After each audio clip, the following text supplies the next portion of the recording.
ചരിത്രവിവാഹ് bridal collections by Shoppika weddings. യുവാവിന്റെ മരണത്തിനിടയാക്കിയ car അപകടത്തിൽ കാർ ഓടിച്ച വണ്ടൂർ സ്വദേശിയെ പോലീസ് കസ്റ്റഡിയിലെടുത്തു. വണ്ടൂർ സ്വദേശി ഹാരിസ് റഹ്മാനാണ് കസ്റ്റഡിയിലുള്ളത്. കഴിഞ്ഞ ദിവസം രാത്രി 10 മണിയോടെ കക്കാടംപൊയിൽ മലയോര ഹൈവേയിൽ മൈലാടി പാലത്തിന് സമീപമാണ് അപകടം സംഭവിച്ചത്. അപകടത്തിൽ ബൈക്ക് യാത്രികനായ നമ്പൂരിപ്പൊട്ടി താമസിക്കും അമീൻ അസ്ലമാണ് മരണപ്പെട്ടത്. നിലമ്പൂരിലെ സ്വകാര്യ ഹൈപ്പർ മാർക്കറ്റിലെ ജീവനക്കാരനായ അമീൻ ജോലി കഴിഞ്ഞ് വീട്ടിലേക്ക് മടങ്ങവെയാണ് നിയന്ത്രണം വിട്ട കാർ ബൈക്കിന്റെ പുറകിൽ വന്നിടിച്ചത്. ഇടിയുടെ ആഘാതത്തിൽ ബൈക്ക് ഏറെ നേരം മുന്നോട്ട് വലിച്ചു കൊണ്ടുപോയി.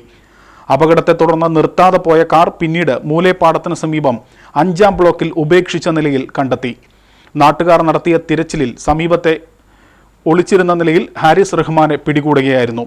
ഇയാളെ സംരക്ഷിക്കാനെത്തിയ സുഹൃത്തുക്കളായ 2 പേരെയും നാട്ടുകാർ സ്ഥലത്ത് തടഞ്ഞുവെച്ചു.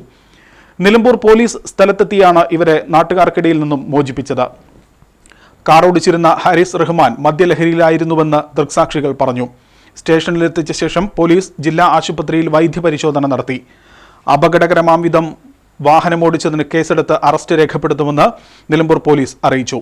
അതേസമയം അപകടത്തിനിടയാക്കിയ കാർ മൂലേപ്പാടത്ത് കത്തി നശിച്ച നിലയിൽ ഇന്ന് രാവിലെ കണ്ടെത്തി. കാളികാവ് സ്വദേശിയുടെ ഉടമസ്ഥതയിലുള്ളതാണ് വാഹനം.